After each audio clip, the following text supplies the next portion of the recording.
Peace, and welcome to another episode of Elevate the Mic. And I'm your host, Max Mupese.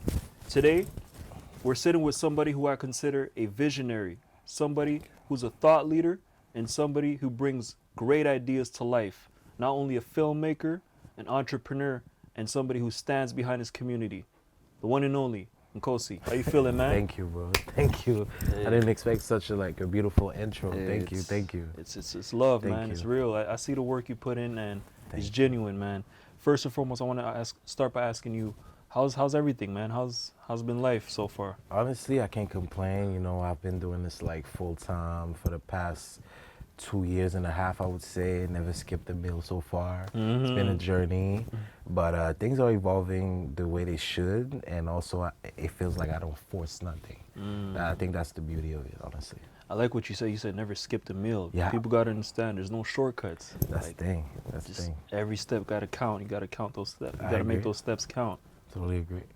So tell us about your childhood and how many siblings do you have?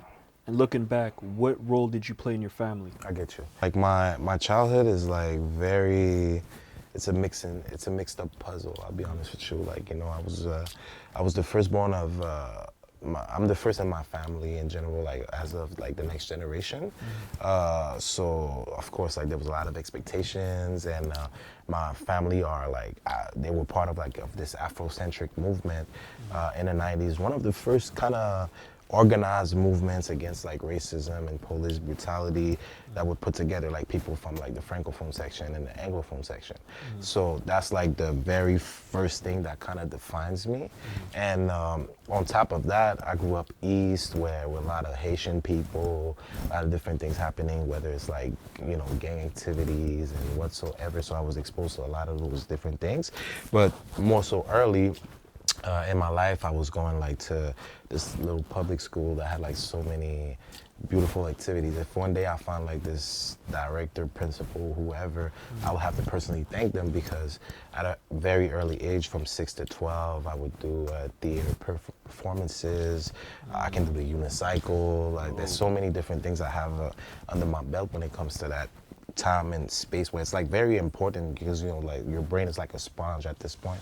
So I got to soak in a lot. So when I became a teenager, exposed to other things that were more drastic and whatnot, I was always aware that this is not really my thing, So the role that I had to play in my family, it was more carrying the name, being an example, being a leader, because my name actually means warlord, leader. So the whole thing was, you'll have to live up to that name your whole life. I'm 33 now. I think I've done this mission quite well so far. Got it. That's powerful. I mean, just for your parents to give you the name of a leader, Yeah. and then you taking this route, you taking a path of running your own company, running your own ship. It speaks for itself, because you got the name, and then you had the position of a leader in your household, if I'm not mistaken. To some extent, yeah, for sure. There was a lot of, I think people in my family really instilled that in me early, that I was meant to do great things. So I always kind of stuck up to that. I think they wanted me to be more towards anything academic. Okay. I was well on my way to do something in medicine, or something in health sciences and whatsoever. It's what I'm doing today is by necessity, to be honest with you, because although I might have the brains to do it, the focus, mental capacity to be in a structured environment, I don't know if I would have made it out, to be honest. Maybe I would have went there and still do a business, maybe in that industry, who knows? But it's one of those, I guess we'll never know. Got it. And what made you become a filmmaker, and what happened throughout your teenage years that shaped your career, or shaped your perspective, or shaped your character, in order to tell yourself, you know what, I want to take that route? Yeah. To circle back to your previous question, when you talked about childhood, I forgot to mention is that, some kids, they just go around, they play ball, they do all these different things.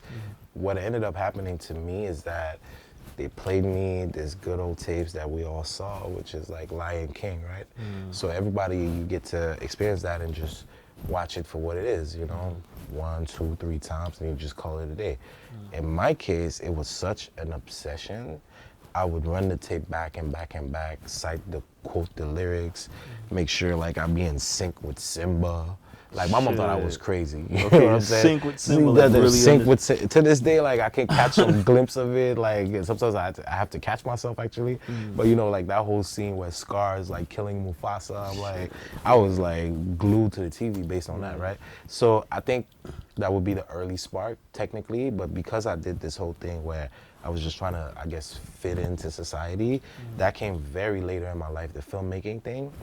And I just think it was an extension of what I had going on actually, because I was doing more so advertising when I started doing videos. Okay. So, but people would always tell me like, oh, there's something about the videos you do, because like, you know, on social media, it has to be quick, to the point. It's not so much about storytelling, but I think I always had this idea of, yo, we're gonna mix this and that, it's gonna start with a beginning and has this high and then drops down like the same way as a movie, you know? So once the opportunity came through, which is by way of the Black Film Festival at the time, I was about to be 30, and sort of like, you know, when you go to high school, you have this, they call it like secondaire en spectacle, Yes, and you only have like 5 years to get it done. Like I did it at the 5th year. It was always the same thing.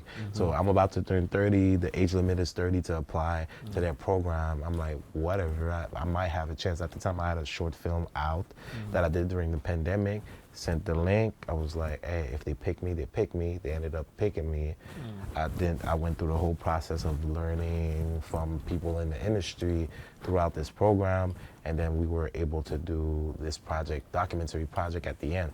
That was technically my first project in that realm, but that already gave me an inclination that, oh, I'm actually good at this thing. You know, when you hear it from professionals and people who do it for a living, you're like, oh, okay, I can really do this. And one thing kind of led to the next where, funny enough, Kevin Calix was featured in this project. Then Kevin got involved with NatyfTV. He knew I could deliver because he saw me do it for Black Film Festival. And then he thought about me for the next thing we're going to talk about a little later. And one thing kind of led to the next. I think when it's meant for you, again, you're not really forcing it, it's just happening to you. Everything just aligned. I think so. Proper, I think that's just what it is. Proper manner. Okay, Yeah. interesting. Speaking of, because you said storytelling, Yeah. how would you define somebody who's a great storyteller, or how, based on your observation, can you tell if somebody will become a great storyteller? I can only speak for me, I guess. I feel like when you're a good storyteller, whatever medium you use, you're gonna be able to pull people in. I think that's the first thing. Whether I write, whether I speak in front of a camera, whether I produce a movie, whatever format or content I'm trying to use, I'm always thinking about the audience first, giving them something to really grasp on, and relatability is very important as well.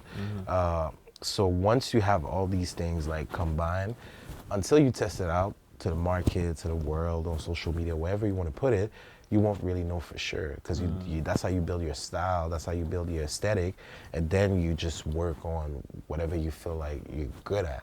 In my case, honestly, I think I like shock value. I wasn't really raised as the typical Haitian as well, so I kind of know where to poke to get like. I used to be that guy who would say the most over the top things to make people react, and some. For anybody who's watching this, typical Haitian, what would you say is a typical Haitian? The typical Haitian is that there's certain things you don't talk about. You know, politics, sex, religion, name it. Me, I would honestly come to the door with those, you know. You want to talk, we don't want to talk about it, we don't want to be touching on that. I'll be like, no, we're actually going to do this thing. And when you tell a story, I think it's to not be afraid. It's to tell it the way you want to tell it, with an authenticity, because as soon as you let outside forces kind of dictate how you're going to tell it, that's why you lose your voice, you know. So if you put a camera in front of me, bro, I'll be candid. I'll tell you stuff that you normally would tell to a close friend, because I feel like, why can't I be why wouldn't I be transparent about my process and what I've been through? Who knows? Somebody would grab this and be like, oh, I can relate to that. You know what I'm saying? So I'm not trying to put myself on a pedestal or anything. I'm just a regular guy trying to figure this thing out the same way y'all do. You know? So I think if you do that, that's where you connect the dots. Got for it. sure. Authenticity, and another word you said also was style that I want to double down on.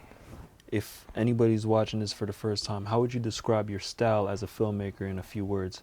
You know, so sometimes they call me like the Spike Lee of Montreal and stuff like that. I've heard that. Yeah, it's like I can only be me. That's all I can say. My style is like, I would say, as simple as it sounds, it's like human.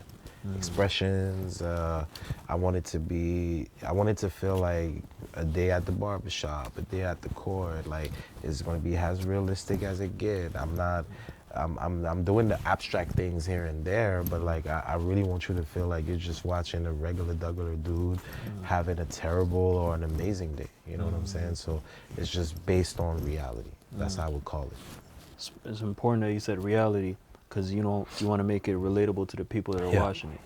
So hip hop plays a huge role into a lot of people's lives, specifically your life. If I'm not mistaken, you also were an artist at one point. Yeah. I used to. You did could your freestyle. research? Yeah, I could. Not today, but I could. I still got it though. Yeah. But, no, it's like hip hop. Yes. Bro, it's my everything. Because one thing that is not really talked about as black men or black women, whatever, in Montreal, is that representation matters, right? I don't know for you, bro, but 100%. coming up, I never really saw myself on TV, or at least when I saw myself, they didn't really talk like the way I was talking with my guys in the neighborhood, right? So hip hop was that outlet. Me, honestly, I came late to the party because I was the type of kid who was just, I was living on the clouds. I wasn't really listening to music when I was growing up. But at 13, bro, 2003, I'm with this remote. I'm just skipping through channels, right? What do I stumble upon? 50 Cent. No. I wish Oh, that was okay. a little bit Okay, later, got but it, you were got it. almost there. All right. Hot in Here, Nelly. Right. I don't know if it's the dun dun dun dun and all that good stuff, but that thing got me in. Yo, the next day, I had like a Band-Aid under my eye. Like the next week, I was telling my mom like, yo, fuck all that Gap shit you've been buying. We're gonna go to Foot Locker. I want some Air Force Ones. Like it was over. You get what I'm saying? So I think that's when I became a quote unquote black person. You know what I'm saying? Like this typical like image we have of black people. That's when I became that. You know what I'm saying? So hip hop had me, and because I was late to the party, and you had like Bear Share, LimeWire, Kaza, all those platforms. Yo, I was going crazy. Every other day, my mom had to send the computer back like to some repair because like I was filling it up with viruses and stuff. You know what I'm saying? So, that was good times, man. Good times. As we know, we're visual creatures as humans. Yeah. Would you say watching those music videos also impacted the way you wanted to become a filmmaker? Yeah, for sure. Okay. Like, I'm sure you remember quite well Hype Williams, man. Yeah. Remember you had a Hype yeah. Williams moment, bro? Man. It's like everything stopped. And funny enough you say that, it's gonna sound crazy. Yeah. I feel like my life right now, especially as a director, when people tell me like, yo, what are your goals? Where you see yourself in, whatever, Yeah. I simply say something, and sometimes they get the nuance, sometimes they don't. I'm like, yo, I just want to make somebody in their living room watching my work feel the way I felt when I saw the intro of Belly. Oh. The slow-mo, DMX popping up, he lights up a yes. cigarette, throws it.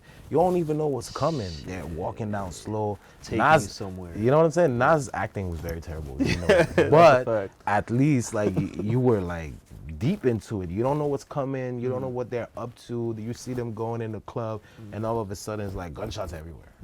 It's like, bro, and it's like so sudden, so spontaneous that you're even yourself, you're like, damn, like I didn't expect that.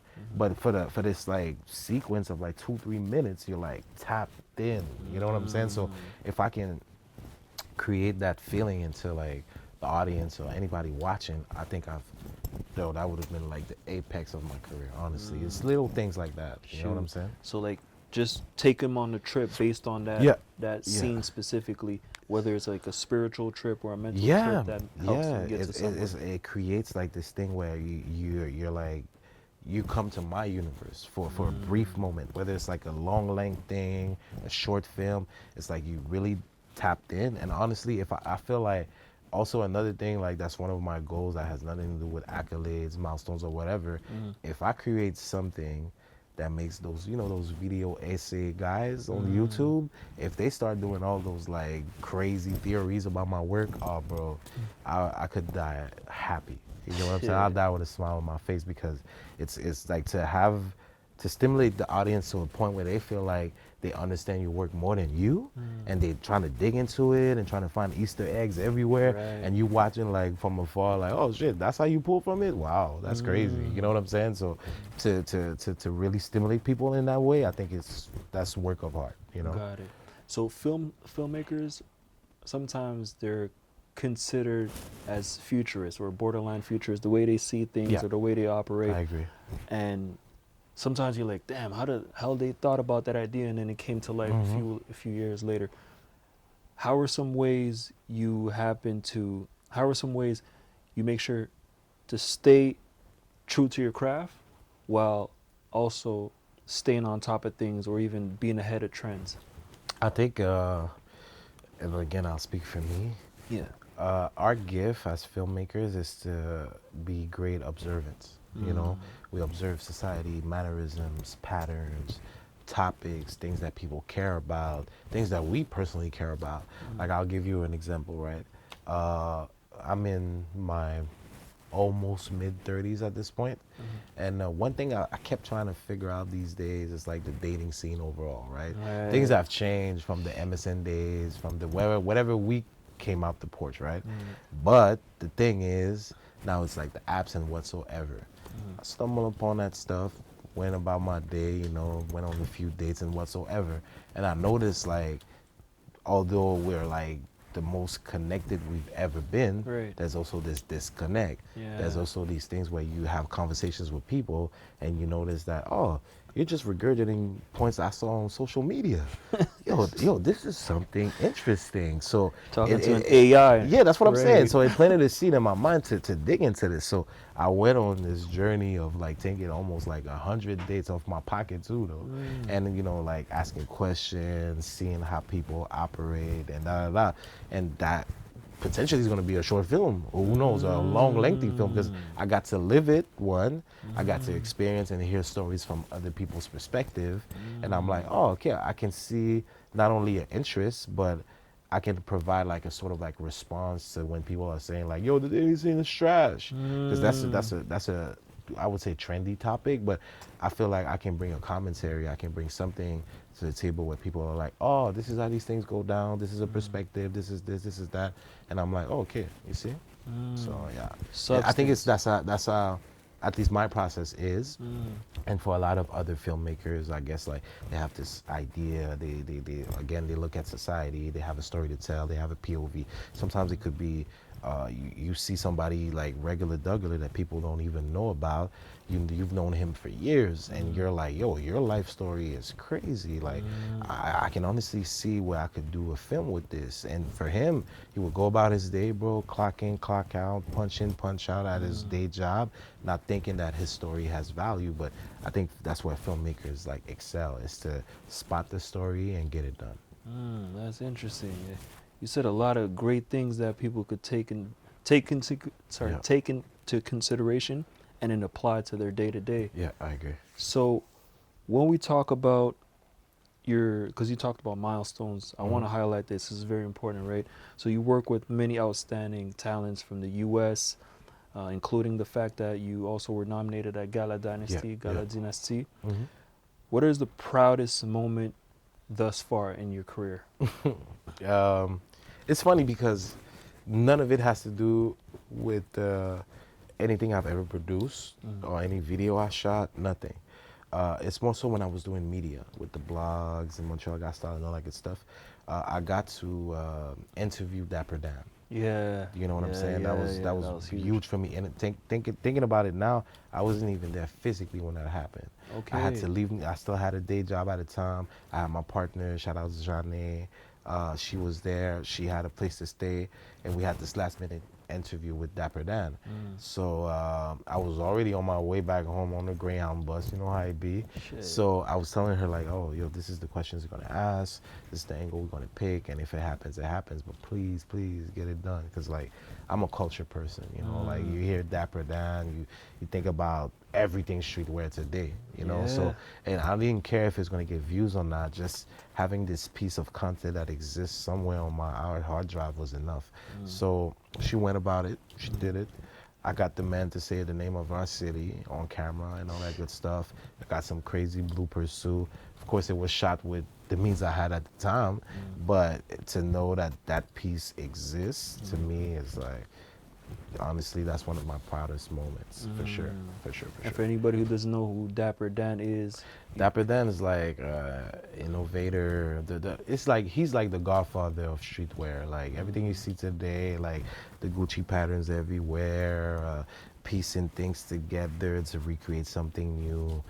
That he did that stuff in the 70s and 80s to the point where all the fashion brands we know today is just I wouldn't say a mediocre version, but like a recycled version of what he had going on 30, 40 years ago. You know. shout out to Speaking of which, you talking about the Greyhound bus. Sometimes a lot of people forget that there's a lot of sacrifice that takes place, and you need to go through certain things in order to get to certain places. Yeah. You've had challenges. You still have challenges on a day-to-day. That's, it's part of the game. Yeah. What are some recent challenges you were able to overcome that you'd like to share with the public? Yeah, I think the thing is, I was never really like, in business they say it's like you have to sell your product, right?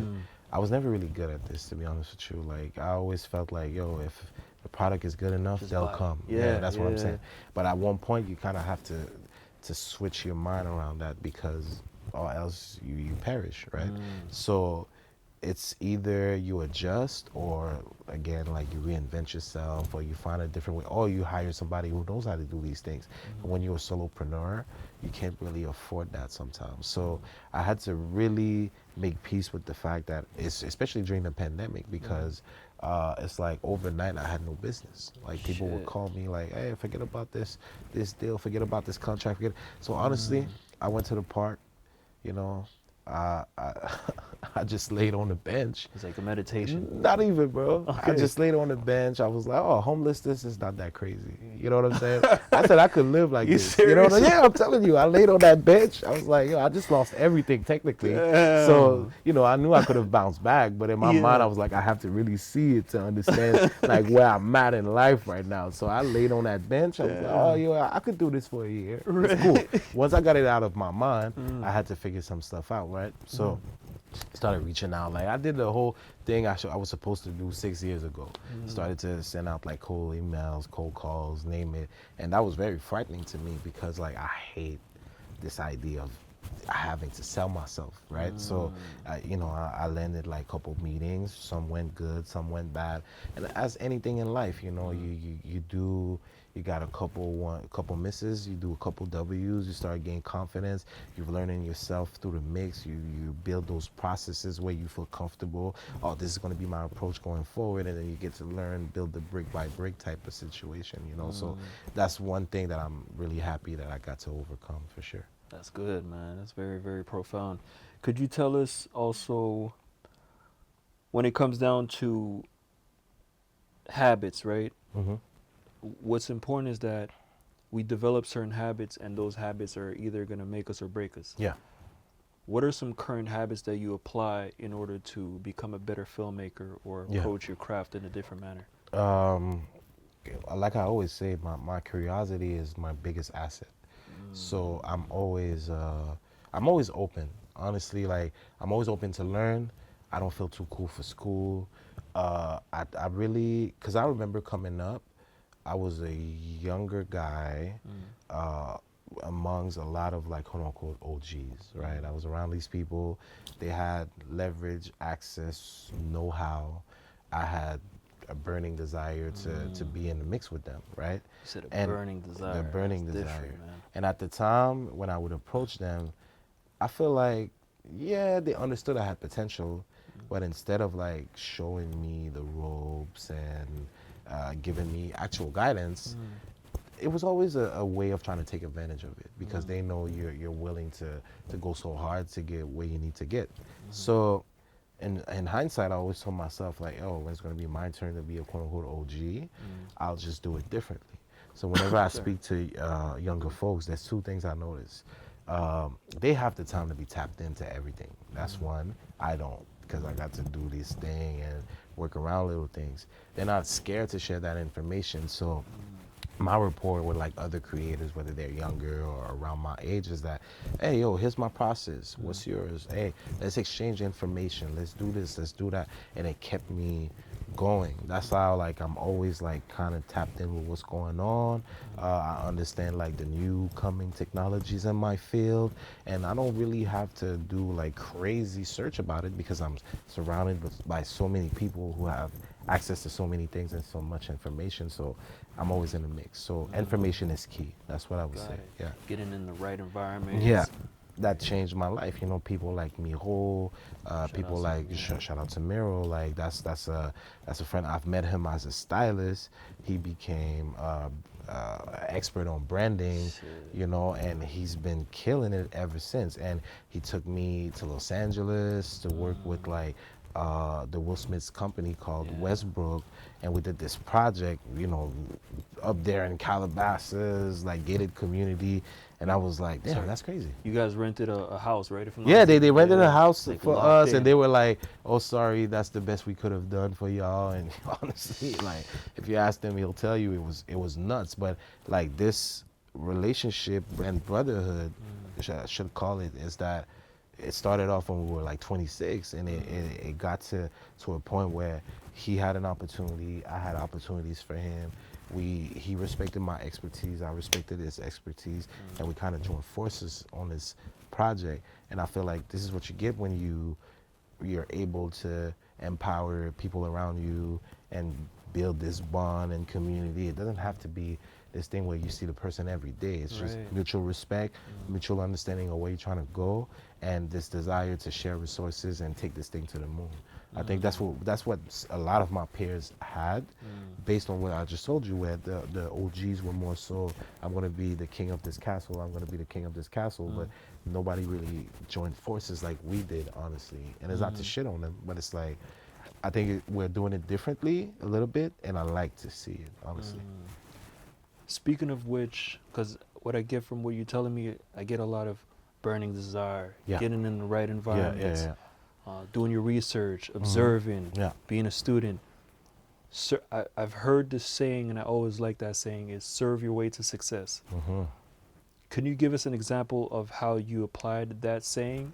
And another question would be, do you think internships or the value of internships have disappeared? Because you know, you got to start out doing the work for free, and then eventually you get paid. I think like the man I am today comes from like two different school of thoughts, I would say. A book that really shaped who I am as an entrepreneur, a man, a person, name it, is a book called The Go-Giver. The principle of being a go-giver is to, you know, get it all and give it all. You know what I'm saying? So you empower people. Let's say you pay me for a service that's worth 100. I can make you feel like it's worth 1,000, and you don't trip on, oh, am I being taken advantage of because I'm giving them like, I'm overvaluing this project, what I'm saying. So it always comes back to you, that's one. Because, you know, there's like the laws of attraction and all that good stuff. But I think I feel like this today I can say I'm a testament of that these things actually are a thing, you know what I'm saying? So I was always operating off that mindset ever since I read that book. You know, there's multiple principles in it, of course, but it's always this question of value, make people feel empowered, and building with them as you go through. And another thing that really will stuck with me forever is that I used to do a lot of in and outs, Montreal, New York, because I really wanted to establish myself over there. I didn't have a product.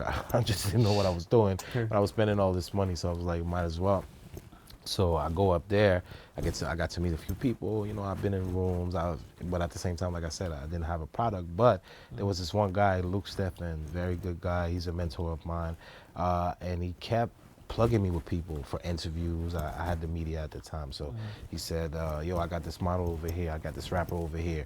He would take me to his condo to do all those interviews because he knew I was staying at the YMCA. Wow. So we did it, and every time we were done around like midnight, running around doing interviews. I did an interview with the guy, what's his name, Ray Garcia from Money and Violence, you know, Miz, you know what I'm saying? So he introduced me to all those people and made those things happen. And honestly, maybe because of where I come from, I wasn't used to that. So at first I felt kind of uncomfortable. I was like, hey, it's going too fast. Yeah, I'm like, hey, Luke, like, I don't know if I can ever repay you. Like, yo, thank you for all that you're doing, you going out of your way for me, but honestly, I just want to make sure we good. He was like, you don't have to repay me, bro. Like, honestly, I'm not even doing it for you. Then I was shocked. I'm like, what you mean? You're not doing, like, you've been doing all these things, plugging me with people. How come it's not for me? He said, listen, if I empower you, if I give you the resources, and I see that your work ethic seems to be at the right place, the minute you put yourself on another plateau or you get to evolve in this business, if one day I fell off and you back at the top and you're killing it because you're younger than me and whatsoever, you'll be the person who probably gonna lift me up to get back up again. So yes, I'm happy to see you evolve and grow in the business, but at the same time, it's this idea of helping you helps me at the end. It sounds selfish technically, but if it has to be selfish, to some extent, I feel that's the smartest way to be. You get what I'm saying? So once he said that, I wasn't really comfortable with all of it, but this idea of helping people eventually helps you, that's something that stuck with me, you know what I'm saying? So especially if it doesn't cost you nothing, bro. Like, you see somebody who's hungry, he got the work ethic, he got a product, he just doesn't have like the right person to speak to, bro, it's a call. You don't have to vouch for them, you don't have to lay your credibility on the line. You're just like, hey, person A, here's person B. I think you guys would be a good mesh. How about y'all get to meet through these email streets, and whatever comes out of it is whatever comes out of it. And then it builds this ecosystem of people that know each other, empower each other, and you're right in the middle of all of this. And you created that, and you see it grow for what it is, and you're like, wow, like, you can see the ramifications, and that's when you know you're a part of, you've built this place and world where people just normally they just connect between each other and create something bigger at the end. So I think that's what it is for me. Yeah, that's quite of a master class what you're sharing right now. I'm telling you, you. go give her the book. Yeah, go give it a book, and helping people ultimately helps you. That's it, man. Because like you said, selfish, sometimes we have this negative connotation of the way we use selfish, but being selfish is important, because once you pour into yourself, let's say you want to pour into yourself, you could pour into others. You got to be selfish in order to, you know, move a certain way, right? That I agree. So let's move on to this segment that we call If I Had the Chance To.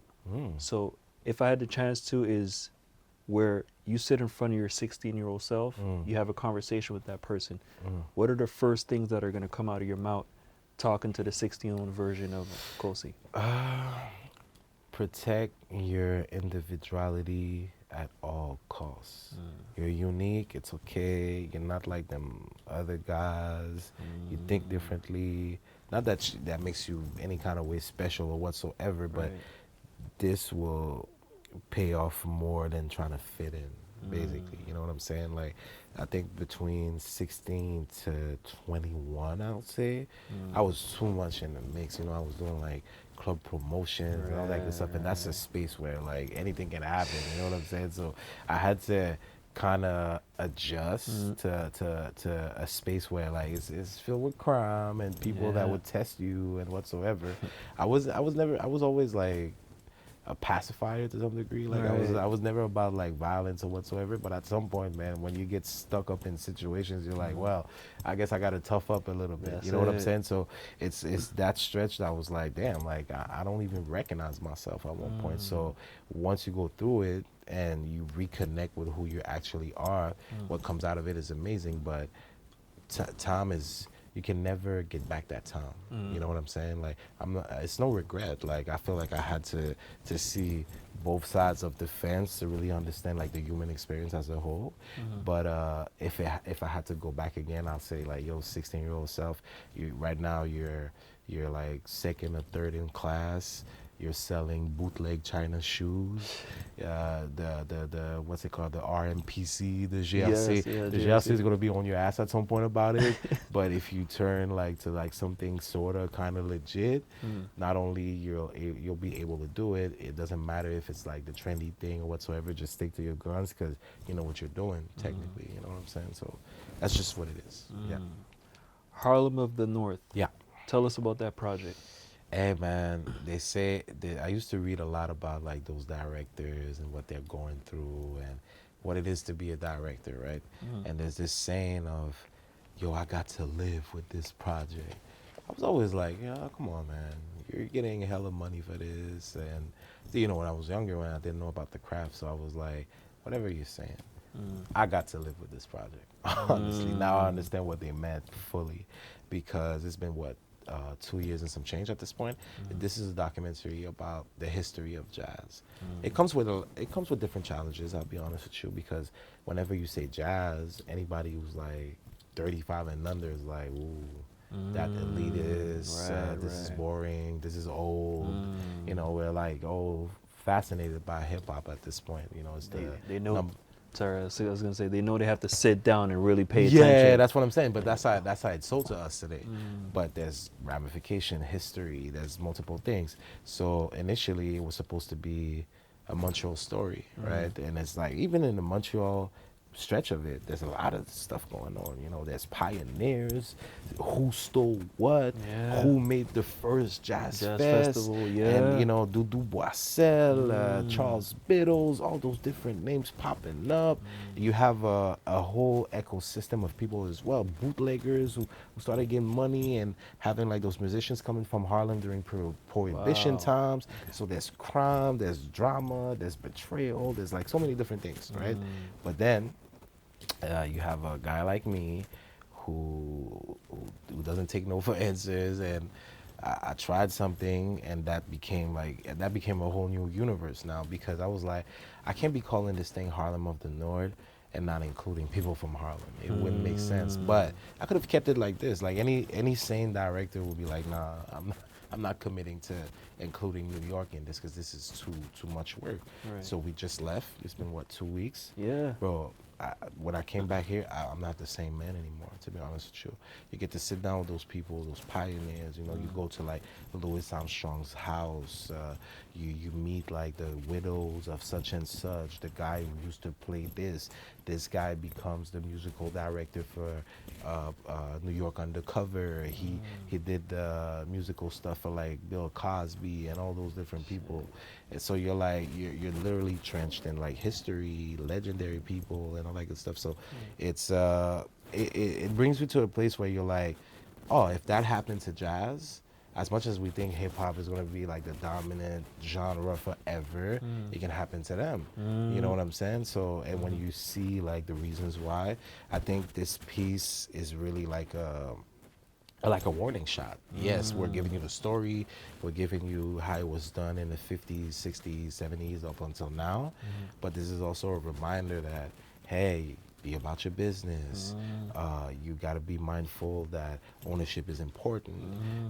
And also when you have ideas and stuff you want to put out to the world, you got to protect that at all costs, because we know what the Jazz Fest is today, right? This is a #1 touristic event now. Like, it boosts the economy on its own. Imagine if you could have been the guy who was at the forefront of it.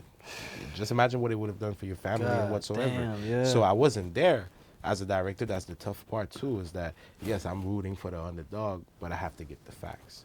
I have to get the facts from both sides. I have to not be biased. I have to forget about the fact that I'm a black man in society. I have to really be objective and let people express like their version of what the truth is, and then piece it together in a way where everybody feels represented, and also keep it about the music, because it can be factual as we want, I can provide you all the dates, the this and that, the third, but it's gonna be a snoring fest.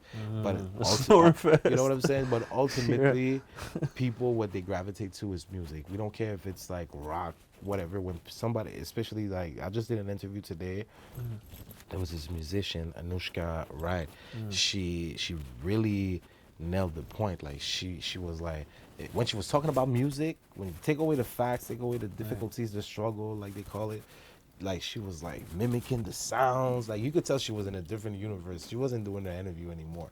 That's that feeling I'm trying to bring in this piece. You know, it's to make people fall in love with that genre again and still tell a story. You know, and you hear things. You know, like there's people over there who's telling me stuff like, "Yo, we want to see this. You want to see this piece be played at the Apollo Theater," and you're like, "Damn." Having the, I think it's hard to say. Yeah. Man, this one is getting better and better.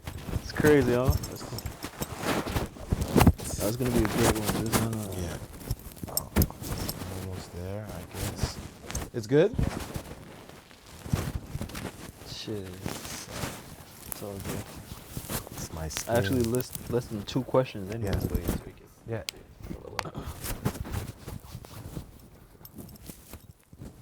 Three.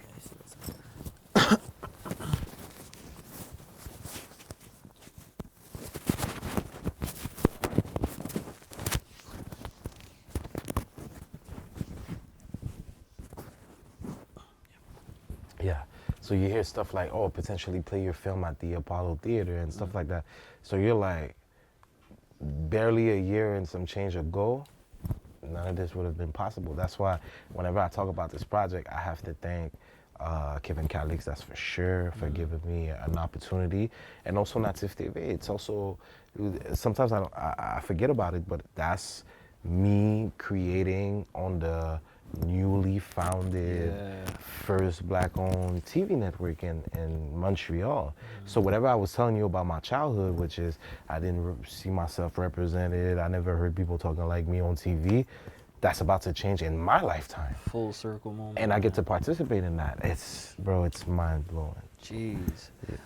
Where do you see yourself in the next 5 years, and what could we expect from you in the next 5 years? It's always a tough question because so far it's always been about what's next. Let me just adapt. I could see myself having like I think I always like to be behind the scenes. Like these days, like I'm popping up on platforms, like I'm doing this, but I'm only doing this with people I respect and love, you know what I'm saying? That. So, but I think I'm gonna play it more in the background. I like this idea of being a sort of like executive for the next me, the next you, the next people in the industry. You know, I'm involved in like different things that people don't really know about, like nonprofits that helps creatives and stuff like that. I'm building programs with what's it called, like, because I live in Cartierville now, so I build programs for young talented rappers to do documentaries and have like interns coming in and do shootings with me and stuff like that, you know what I'm saying? So it's always about empowering people, and I feel like I've done a lot for my peers.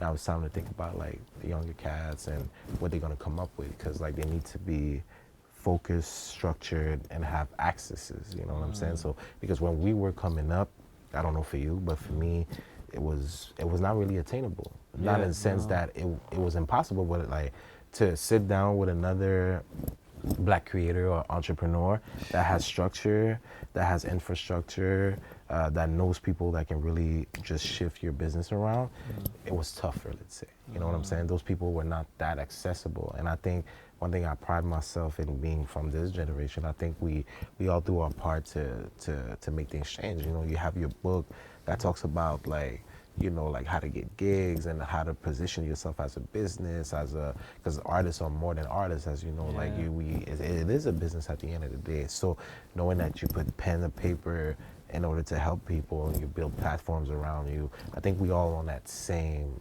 wavelength. Frequency, you know what I'm saying? Yeah. That's powerful. And looking at what you've built and what you've accomplished so far, what you're going to continuously accomplish, how do you want to be remembered for anybody who's watching this? That's a good one. Remembered, I think about that every day, to be honest with you. Like, I don't talk about these things a lot, but bro, sometimes I be in my car, in traffic too though, and I'll be like, damn, one day I'm gonna die. You know what I'm saying? Real, That it's shit gives real. me chills, You bro. got to, man. Because Them I can't wrap thoughts. my head around that. You know what I'm saying? I'm like, damn, one day I'm really gonna It die. is, man. And you never know when too though. You gotta laugh about it too, not You make got it dramatic. to. Like Yeah, shit, you know, I might be tripping in my car by the time I leave. Yeah. But the thing is, you know, all this like legacy stuff and whatsoever, you don't really control that. That's one, I believe. And I think when it comes to me, I'm making like a substantial effort to really leave a trail. You know what I'm saying? Like, I'm very transparent about my blueprint. I'm transparent about who I was working with. I give people their flowers publicly. I tell people about who I'm working with, what I'm doing, how I'm doing it, and whatsoever. I just want to be remembered as a guy who was really about empowering his people, empowering his industry. I would like to think that I was forward thinking on certain things, and also that I never really let like limitations, restrictions like stop me. You know, like there's a lot of things that seem like, and the only reason why I got it done, to be honest with you, is because I just didn't know they existed. And I think that's what I wanna, like, if there's a message I would like to spread, that's the one. Like, if you operate from a place of these things don't really matter or exist, I feel as though you'll be able to accomplish anything. Because even as a kid, you know, it's always circling back to childhood when you think about it. Yeah. You know, I was in this school, yes, I'm the only black kid around. It never dawned on me that I was, until funny enough, until like other black kids came through, and then there was this separation of people and classes and whatsoever. Then I was like, oh shit. So it kind of put me in a space where I always felt like I was my own person. You know, like, and it's also like to be fearless about this feeling of, yo, I am my own person. I think for myself. I go against the grain. Fuck the rules. Fuck them. Fuck whatever y'all got going on. I'm just doing it myself. And of course, like initially when you do that, people are not always going to be receptive. True. So if you fold, or if you feel like you have to go to the mold, you're gonna get some kind of success, I'm pretty sure. Like, you're gonna be able to pierce through, but that glass ceiling, man, we all gotta respond to it at one point or another. And I don't feel like it's people who kind of, what's it called? People who settle. I don't see it. I don't see them breaking that ceiling. You know what I'm saying? Because it takes guts to do it. It takes like understanding ownership, owning your means of production, you know, like getting it done yourself. And then once you do it to a certain level, people gonna always gravitate to what works. You know, if you build it and you're prove consistently that you're able to make it work and connect the dots for people, Right. they'll throw the money at you. Then you have to decide where you are spiritually, morally when it comes to that. Like I always say, like, I think the most powerful image I've ever seen in my life that really represents society in a nutshell is, you know, that Nirvana cover. It's a Right. baby underwater. They have like, it's like they're fishing him for $1, and the baby is like swimming towards the dollar bill. I think like if you want to define society today, that image is like so powerful, and it has nothing to do with the music too. Right. That's the beautiful thing about it. But I think that's just what it is in general. Like, you have a bunch of us like swimming through the current of life, either chasing money or chasing this idea of coming on top of the water and finally get to breathe and be safe, and you know what I'm saying, like probably going back under the water, try to save some few people. You know what I'm saying? The whole point is to keep your head above water and have an understanding of what's ahead of you. I think, you know. Thriving instead of surviving. That's what I'm saying. Yeah. That's powerful, Definitely. man. Yeah. Hey, last few words for Yeah. anybody who's watching this, and how could the viewers get in touch with you? Nkosi creates everywhere. Instagram, Facebook is my real name, Nkosi Phanord. Website is in the works. I'm building my production company is officially registered at this point. Congratulations. So, man. you know, I'm gonna do the whole positioning stuff and put some pictures around it soon enough. But Nkosi creates everywhere for the most part. Got it.